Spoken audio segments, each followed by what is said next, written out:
नमस्कार किसान साथियों, गुड मॉर्निंग। फिर से स्वागत है हमारे चैनल खेती बाड़ी बाई सोनू पंडित में। आपका छोटा भाई छोटा दोस्त सोनू पंडित आपका अपने चैनल खेती बाड़ी बाई सोनू पंडित पे तहे दिल से स्वागत करता है। किसान साथियों, चैनल पे नए हैं, चैनल को अभी तक आपने सब्सक्राइब नहीं कर रखा है तो चैनल को आप फटाफट सब्सक्राइब करते चले। किसान साथियों, आज मैं बात करने वाला हूँ धान के फसल में एक ऐसे रोग के लगने वाले कारण और उसके बचाव और उपचार की तरीके, जिसको कि आज हर किसान को यह वीडियो देखना और सुनना जरूरी है।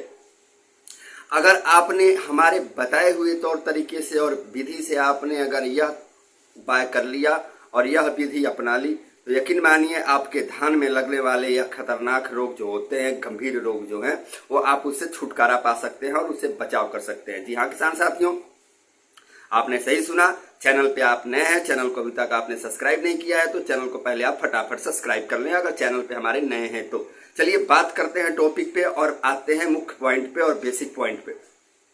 किसान साथियों, धान की खेती के यानी धान के रोपाई से 45 से 50 दिन के होने के बाद एक धान में रोग आता है भूरा माहू, जिसको कि अंग्रेजी में शॉर्ट फॉर्म बीपीएच के नाम से भी जाना जाता है। किसान साथियों, यह इतना खतरनाक और गंभीर रोग है कि अगर आपके धान के फसलों में यह लगना शुरू हो गया तो आपके खेत क्या हो जाते हैं, बंजर हो जाते हैं। जैसे कि किसी खेत में हम पराली फूंक देते हैं, पराली को जला देते हैं, वैसे क्या होते हैं कि धान के खड़े खड़े फसल खेतों के खेत क्या होते हैं कि जलने और सूखने शुरू हो जाते हैं। इतना ये गंभीर रोग है ये भूरा माहू का रोग। अब हम आपसे बात करेंगे कि भूरा माहू जो होता है आखिरकार लगता कैसे है खेतों में, पहले ये तो जान ले जरूरी। तो किसान साथियों, सबसे बड़ा कारण होता है इसका भूरा माहू रोग के लगने का। आप अपने खेतों में कभी भी धान की जब भी रोपाई करें तो घना रोपाई आपको नहीं कराना है। बहुत ज्यादा घना के लालच में आप अपने फसलों को चौपट कर देते हैं, नुकसान कर देते हैं। क्योंकि अगर आप ज्यादा घना रोपाई करा देंगे धान की तो धानों को जो क्या होता है कि प्रकाश संश्लेषण लेने की जो क्रिया होती है उसमें उनको समस्या आने लगती है और जिससे क्या होता है कि तमाम तरह के रोग उत्पन्न होते हैं। जैसे कि धान में ये भूरा माहू का रोग होता है, यह उत्पन्न होना शुरू हो जाता है। और दूसरा कारण होता है भूरा माहू रोग के लगने का 30 डिग्री से कम तापमान का होना। अगर 30 डिग्री से एबव अगर 1-2 डिग्री ऊपर रहे तो कोई प्रॉब्लम नहीं है, लेकिन अगर 30 डिग्री से जैसे ही तापमान नीचे होता है तब भी क्या होता है कि यह भूरा माहू जो रोग होता है एक धान के फसलों में लगना शुरू हो जाते हैं। दूसरा कारण तो ये हो गया। और तीसरा कारण इनका यह रोग लगने का यह होता है कि अगर आप धान के फसलों में आप आप खादों का छिड़काव कर रहे हैं तो आप इतना ध्यान रखें, मैं हर वीडियो में आपको बताता हूं, आप हमारे जितने भी पहले का वीडियो देखेंगे मैं बताता हूं कि आपको यूरिया की मात्रा कम से कम रखनी है। यूरिया आपको इतना स्टॉक में इतनी मात्रा में नहीं देना है धान के फसलों में जिससे कि आपके धान के फसल में भूरा माहू का रोग लगे। यानी ज्यादा यूरिया का छिड़काव भी भूरा माहू रोग लगने का एक कारण और जरिया बन सकता है। ये तो हो गए 3 पॉइंट जो कि जिसके वजह से हमारे खेतों में धान के फसलों में ये भूरा माहू रोग जो होते हैं बीपीएच ये लगते हैं। अब आपको कुछ इनके रोग की विशेषता बतला देता हूं कि इनका पहचान कैसे करते हैं भूरा माहू रोग का और इनके लगने से क्या क्या नुकसानी होता है। पहले आप इसको भी जान लें, यह भी जानना जरूरी है। किसान साथियों, चैनल पे नए हैं, चैनल को अभी तक आपने सब्सक्राइब नहीं कर रखा है तो चैनल को पहले आप सब्सक्राइब कर ले, बेल आइकन के घंटी को प्रेस कर लें ताकि तमाम नोटिफिकेशन जो मैं वीडियो अपलोड करूं तो आपको नोटिफिकेशन के माध्यम से आप हमारे वीडियो पे डेट टू अपडेट होते रहें। किसान साथियों, यह भूरा माहू जो रोग होता है यह क्या करते हैं, आपके फसलों का रस को चूसते हैं। इनका कलर भूरे रंग का होता है। यह पूरे परिवार अपनी पूरी जनजाति के साथ यह अटैक करते हैं धान के फसलों पे। यानी अपने पूरे फैमिली के साथ क्या करते हैं, आपके फसलों पे क्या करते हैं, यह अटैक करते हैं। यह धान के पौधे में तने पे अटैक करते हैं, टहनियों पे अटैक करते हैं। जिस पौधे पर यह हमला शुरू कर देते हैं उस पौधे का ग्रोथ रुक जाता है, उनका रस चूसना शुरू कर देते हैं और पौधे बेजान होकर सूख जाते हैं और गिरने लगते हैं। जिससे पत्तियों का जो होता है क्या होता है कि जिससे पत्तियों पे काली फफूंदी जैसी थक्के थक्के धब्बे जमने शुरू हो जाते हैं। और एक बात और, यह जो भूरा माहू जो होते हैं, इनके कीट जो होते हैं, वह चिपचिपा पदार्थ, लसलसा पदार्थ भी क्या करते हैं, आपके धान के फसलों पे छोड़ना शुरू कर देते हैं।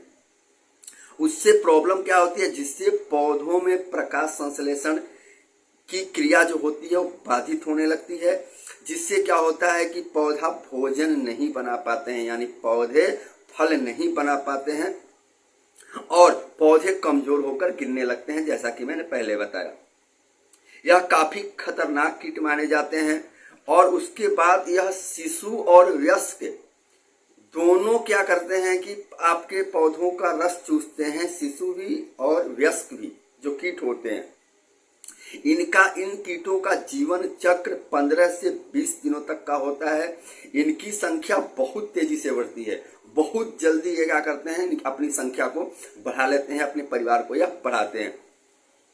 उसके बाद जिस खेतों में धान की रोपाई आप कर देते हैं, तो आपको जैसा कि मैंने अभी बताया, धान की रोपाई के 45 से 50 दिन बाद इन कीटों का लगने की ज्यादा जो होती है डाउट और शक बढ़ जाती है।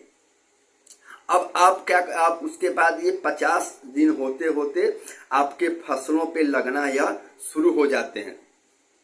अब आपको बता देते हैं कि भैया अब इसको कंट्रोल कैसे करें। पहले आप यह जान लें कि जब आपके खेतों में यह भूरा रोग लगता है और आपका फसल कैसा हो जाता है, जैसा स्क्रीन पे आपको दिख रहे हैं, बिल्कुल भूरे चटाई की तरह, जो चटाई बिछाने वाली होती है, भूरे चटाई की तरह आपके धान के ऊपरी हिस्सों में, जैसा कि आप स्क्रीन पे देख रहे होंगे, धान के फसल के ऊपरी हिस्सों में यह लगना शुरू होते हैं और धीरे धीरे ऊपर से क्या करते हैं, ये नीचे की तरफ बढ़ना शुरू हो जाते हैं और आपके खेत भाई साहब ये चौपट कर देते हैं। इतने खतरनाक ये रोग और कीट होते हैं, ये भूरा रोग के जो कीट होते हैं। तो ये तो आपकी पहचान हो गई।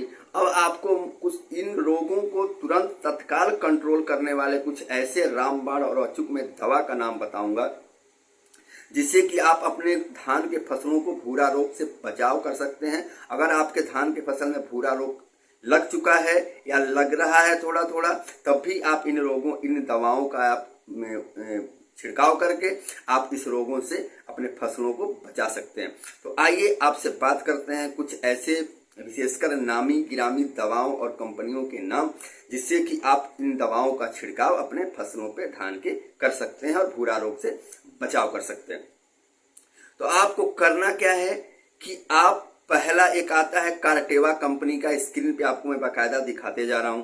कार्टेवा कंपनी की पेक्सोलोन आती है 94 ml प्रति एकड़ के हिसाब से आपको 150 से 200 लीटर मैक्सिमम पानी में क्या करना है, 15 लीटर वाली जो टंकी आती है, स्क्रीन पे आपको दिख रहा होगा, उससे क्या करना है, छिड़काव करना है। भैया छिड़काव विधि कैसी आपकी होनी चाहिए? छिड़काव विधि ऐसा नहीं है कि आप जहां पे रोग लगा है बस वहीं पे आपको छिड़काव करना है, जी नहीं, ऐसी गलती किसान साथियों मत करना है। आपको इस दवा को पहले खेत के चारों तरफ आपको हल्का हल्का छिड़काव करते हुए धीरे धीरे सारे खेतों में छिड़काव करना है और जिस तने पे, जिस पौधों पे इनकी संख्या ज्यादा है वहां पे थोड़ी अधिक मात्रा में वहां पे स्प्रे कर दें। मतलब आपको छिड़काव पूरे खेतों में करना है और पहले खेत के चारों तरफ, स्टार्टिंग आपको पहले खेत के किनारे से चारों तरफ करते जाना है, बाद में आपको खेत के अंदर इंटर करना है।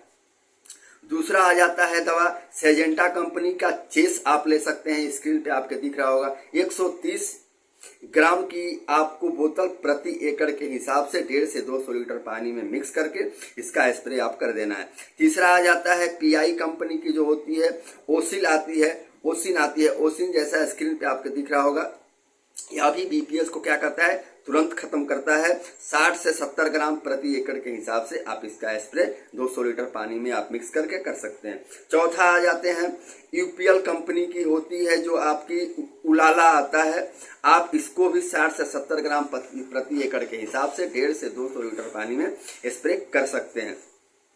अब एक नामी गिरामी दवा का नाम बता देता हूं। एक आता है थायामेथोजाम, जो होता है यह भी सिस्टेमेटिक दवा है। आप इसको भी 60 ग्राम प्रति एकड़ के हिसाब से 1.5 से 200 लीटर पानी में स्प्रे करें। एक आ जाता है सिजेंटा कंपनी की आती है, कैपकेटिस आ जाती है। आप इसका भी छिड़काव अपने लगे भूरे रोग का खत्म करने के लिए इसका भी आप छिड़काव कर सकते हैं। अब बात आ जाती है कि इनका रिजल्ट कैसा होता है, इनकी ये कितने दिन तक टिके रहते हैं, इनका असर धान के फसलों पे कितना दिन का होता है। तो भाई साहब, अगर आप इन दवाओं का छिड़काव करते हैं जो कि मैंने बताया है, इनका 15 से 20 दिन तक असर रहता है। उसके बाद आप दोबारा पुनः क्या कर सकते हैं, इन दवाओं का स्प्रे 15 दिन बाद कर सकते हैं। अगर हल्के फुल्के और कहीं आपको डाउट हो, शक हो कि अभी हैं थोड़े बहुत या नहीं भी हैं, तो आप इनके बचाव के लिए आप 15 दिन बाद दोबारा छिड़काव कर सकते हैं। तो ये तो रहा है आपको किसान साथियों धान में लगे भूरा माहू बीपीएच को कंट्रोल करने का तौर तरीका, विधि और उपाय। अब आप चैनल पे हमारे नए हैं, चैनल को अभी तक आपने सब्सक्राइब नहीं किया है तो चैनल को पहले आप फटाफट सब्सक्राइब कर लें, बेल आइकन के घंटी को प्रेस कर लें, ताकि आपको हमारे डाले गए वीडियो से नोटिफिकेशन मिलता रहे और आप हमारे वीडियो को देख करके अपडेट होते रहें। किसान साथियों, वीडियो अच्छा लगा हो तो वीडियो को लाइक कमेंट करें, अपने किसान साथियों में शेयर करें। ज्यादा अच्छा लगा हो तो आप लाइक कर दीजिएगा। फिर मिलेंगे कल किसी अगले वीडियो के साथ। तब तक के लिए अपने दोस्त छोटे भाई सोनू पंडित को इजाजत दें। खुश रहें, मस्त रहें, एंजॉय में रहें। जय हिंद, जय भारत।